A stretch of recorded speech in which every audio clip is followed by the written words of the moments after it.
in my naive approach to this, I assumed that as a client, you have the option to go in there and get your own code, right? Because that's what they've told you on the email. Yeah. And in fairness, that whole process of getting that code is actually not too bad. I think they've done give props to Company's House. That actual approach has been thumbs up.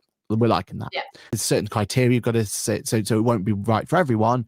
But if it fits you, if you fit the criteria, actually, it's not a bad way of getting that code. So I went and did that code the day it went live, whenever that was, right? I registered as an ACSP provider the day that went live, whenever that was. Then I got to the point where it's like, oh, I'm really going to have to start digging into this. So in my mind, I'm like, well, let's go through the ACSP process as me so I can understand what I'm going to need to start providing it, what the hoops are going to be.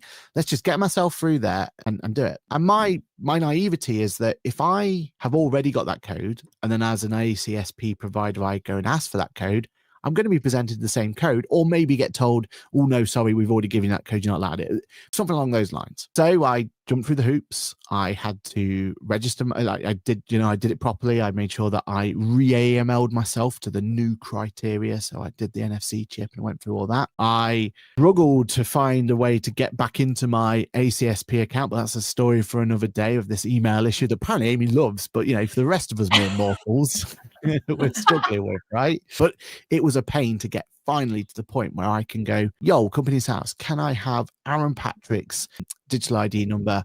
He's already got it, but I'm going to ask for it again. Is that all right? Certainly. Here's your code.